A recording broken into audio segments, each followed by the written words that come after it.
Olá, senhoras e senhores, meu nome é Felipe Ferreira, sejam bem-vindos a mais um vídeo da nossa playlist Gastar Bem e que atire o primeiro like quem nunca ao menos cogitou sair do aluguel e financiar a casa própria. A ideia de financiar uma casa ou apartamento é muito difundida entre os brasileiros, de forma que é o caminho mais natural que as pessoas utilizam para comprar o seu imóvel. Porém, é preciso ficar bastante atento antes de comprometer seu dinheiro com este negócio, de modo que o sonho da casa própria não se torne um pesadelo financeiro.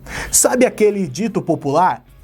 Gastar com aluguel é jogar dinheiro fora. Financiamento, pelo menos você tá pagando algo que é seu, né? Então, um detalhe que nem todos sabem é que quando você opta por financiar a própria casa, o imóvel só é seu quando você o quitar, ou seja, daqui 20 ou 30 anos. Até lá, a sua casa própria é na verdade do banco no qual fez o financiamento.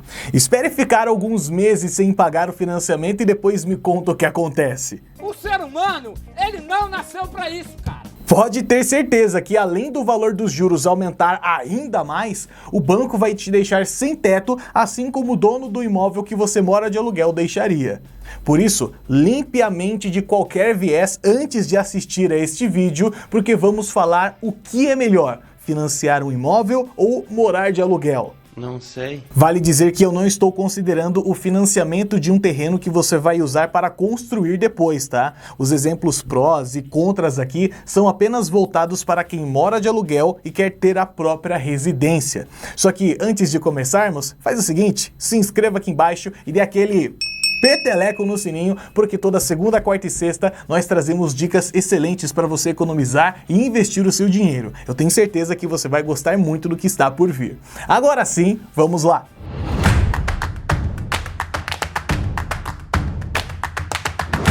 Todos sabem que o segredo para um bom físico é se alimentar bem e fazer exercícios. Porém, 98% das pessoas continuam insatisfeitas com o corpo. Já o segredo para se tornar rico é apenas gastar bem, ganhar mais e investir melhor, só que outros 98% não têm sequer 1 milhão na conta.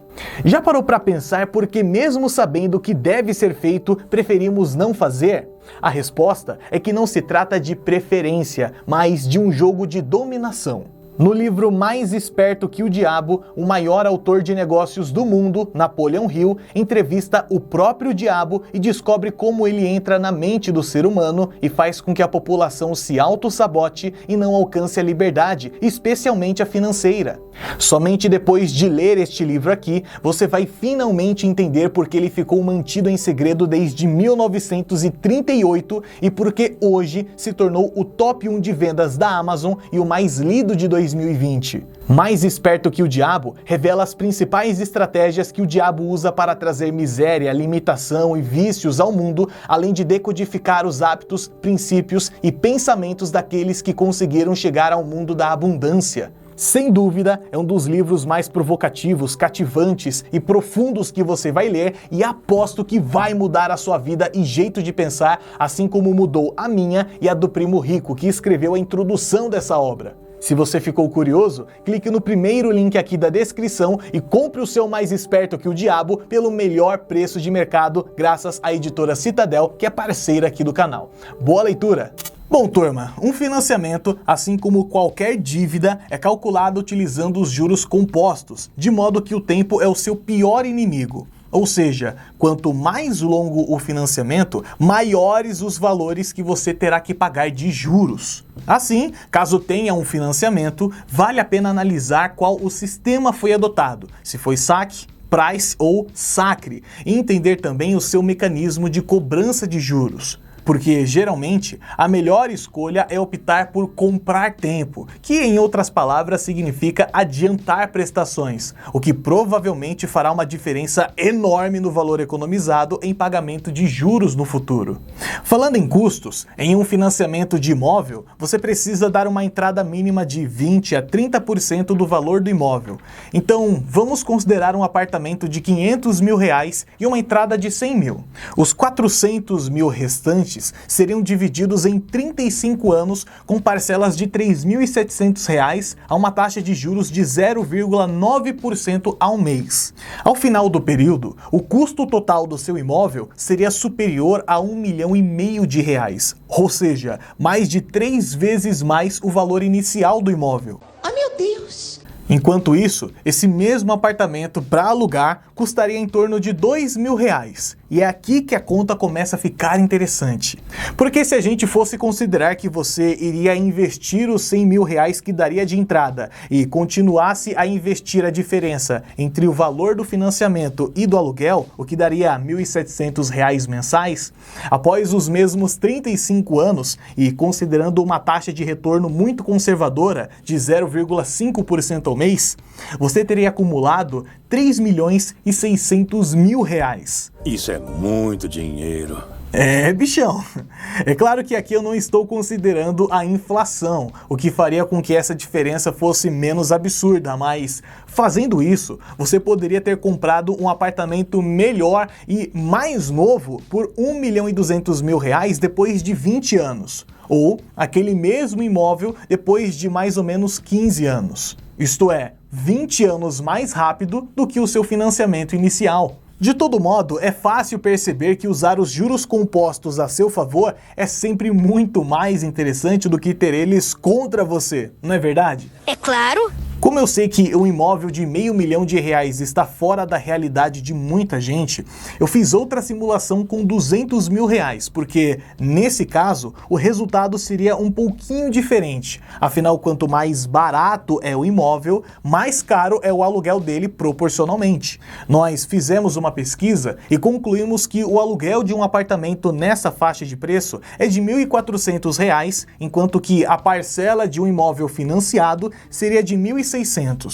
Diferente da primeira opção, onde sobraria R$ 1.700 para investir, aqui você só consegue guardar R$ 200 por mês. E lidando com essa realidade, se você investisse esse valor mensalmente, além de uma entrada que teria que dar num financiamento de R$ 40 mil, depois de 20 anos, você teria R$ 178 mil acumulados e não conseguiria comprar o AP à vista. Eita! Uma alternativa, então, seria aplicar esse dinheiro em um lugar que renda um pouco mais do que 0,5% ao mês, porque se você chegasse em pelo menos 0,6% ao mês, ok, o seu total acumulado no final seria de R$ 221 mil.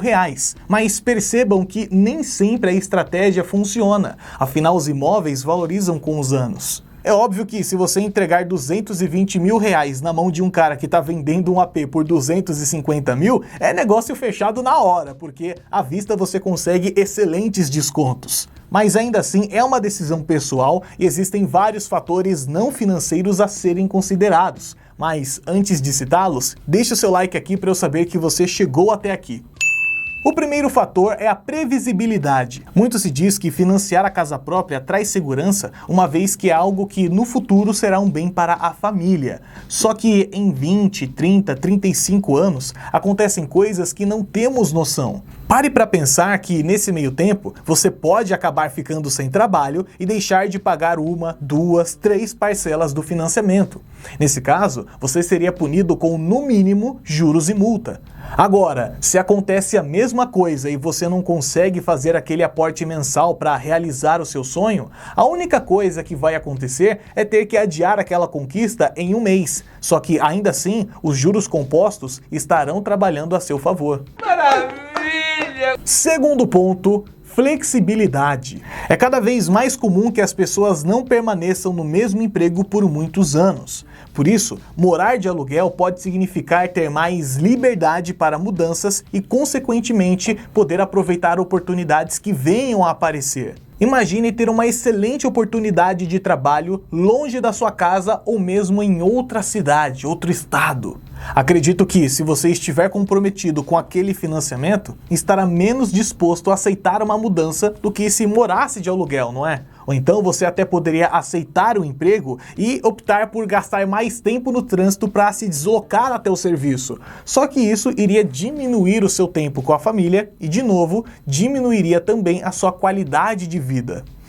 Então, diz aí, qual você prefere?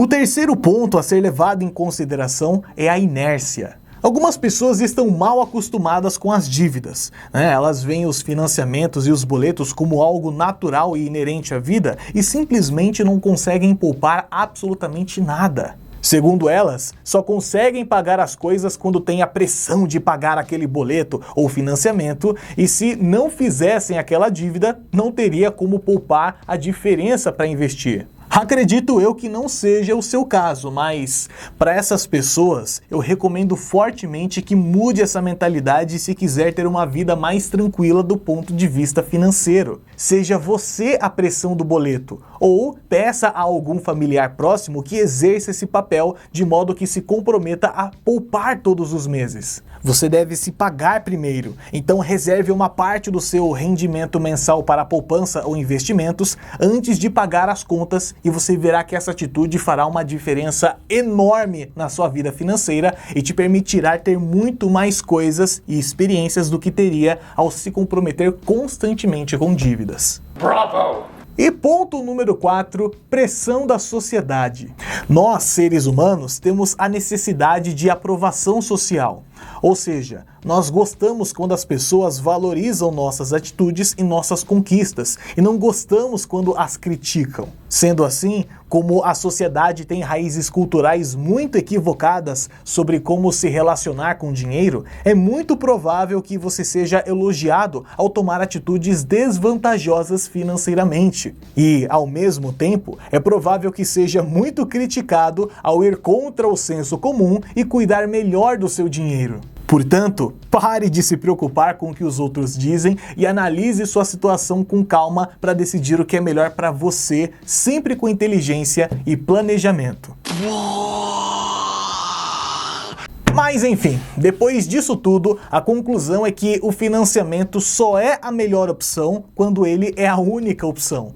Afinal, a demora para conquistar um bem e a quantidade de juros que se paga é tão grande que compensa bem mais trabalhar para acumular a maior quantidade de dinheiro possível em um investimento conservador e mais tarde comprar o negócio à vista. Mas, como essa é uma decisão muito pessoal, não vai ser um vídeo no YouTube que deve determinar o que você deve fazer. Por isso é importante pesquisar e avaliar todas as situações para chegar no que é melhor para você e a sua família. Ah, e mesmo que você opte por fazer um financiamento, nunca deixe de investir para ter tranquilidade e qualidade de vida, principalmente no futuro. Aqui no canal a gente tem bastante conteúdo legal sobre esse assunto, então aproveita que você já está aqui e faça uma maratona. E, óbvio, se este vídeo aqui agregou valor ou informação a você de alguma forma, compartilhe com seus amigos nos grupos de Facebook, WhatsApp, manda para aquela pessoa especial, joga no grupo da família, da escola, da faculdade, do futebol, porque isso vai nos permitir continuar trazendo informações descomplicadas sobre finanças e economia. Meu nome é Felipe Ferreira e até a próxima. Tchau, tchau!